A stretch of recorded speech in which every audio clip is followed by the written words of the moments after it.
Your enjoyment is just gone. Or the next month bill comes, you open it up and you stop breathing. You can't believe it, right? So that's the suffering of change, where things that are pleasurable can often turn into their opposite. Or they're limited so that they don't last. At some point, they're finished. Suffering of change. Second level. Third level is the hardest to understand, and it's basically this misperception that we're always under about who we are. We make a mistake in either inflating or deflating, okay, overestimating or underestimating our ego, who we actually are. Okay? And that third one we call sometimes ignorance. The technical term is maripa, which in Tibetan means not knowing, actually not knowing.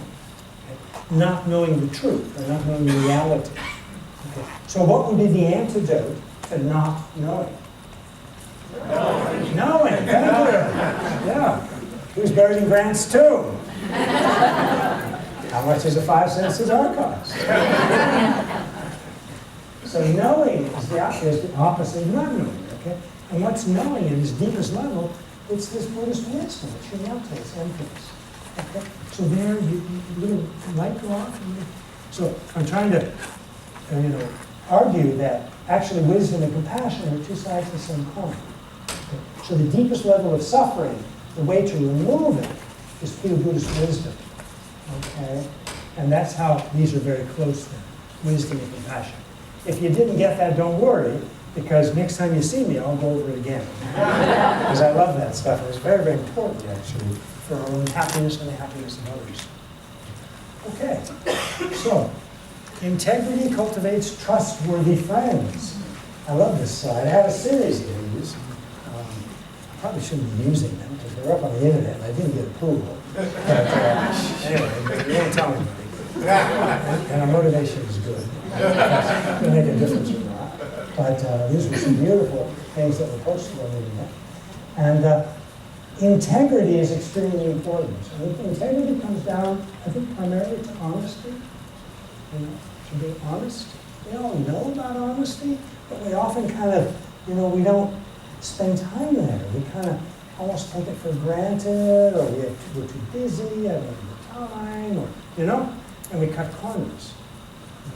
Lies, it's not going to hurt, tell a little lie. But it's very, very important to pay attention to honesty. Both being honest to ourselves and being honest to others. It's something very, very important. And so honesty and integrity are very close. Another term is transparency. Do you know what transparency is? Kind of on an emotional level. It means whatever's going on the inside is what you project on the outside. There's no difference. So I think the Native Americans just talk about, maybe they still do a forked tongue. If you're not transparent, one thing on the inside and different on the outside. And different kind of metaphors for this. But to whatever is on the inside, to have that, be expressed on the outside, there's no, what's the word when we don't do that? There's no hypocrisy. Okay? No hypocrisy. It's very important. So then integrity automatically brings trust. Because people know when we're being honest. Okay? People know when we're not being honest. And when we are being honest, people feel safe. Okay? And so trust comes easily, or more easily. Okay? And if it goes both ways, the honesty, then you have a mutually trusting, wonderful relationship with whomever it is. And so here's the boy and the dog. Beautiful.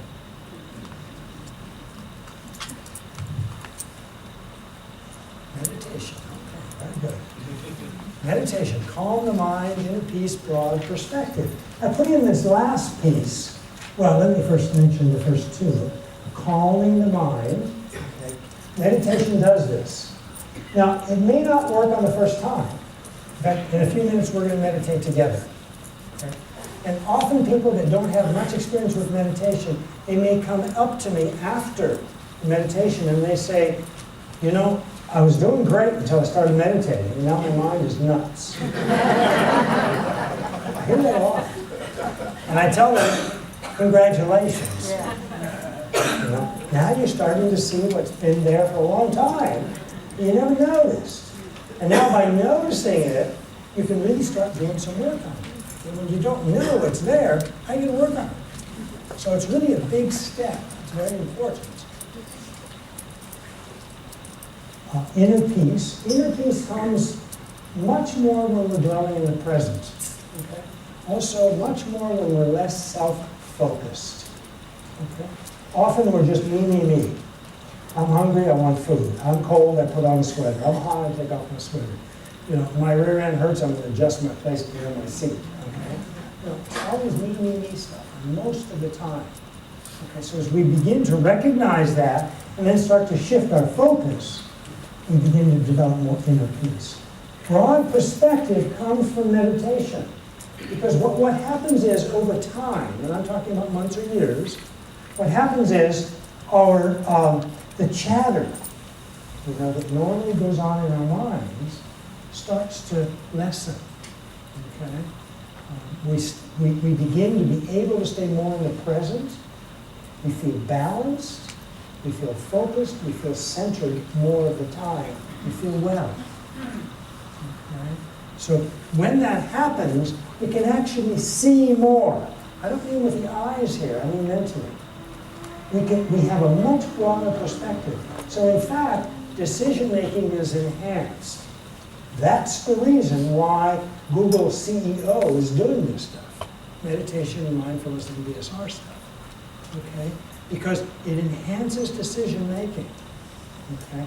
And that's why he's had all these employees, thousands and thousands of people at Google, who go through these classes. Many other top people in business, happening in athletics. I was in Mongolia a couple of years ago, and I gave a talk at the sports or the athletic university. There were about 500 young men and women, all big because they're wrestlers. Wrestling is the main sport. In fact, in Japan, sometimes the top level sumo, sumo wrestling in Japan, some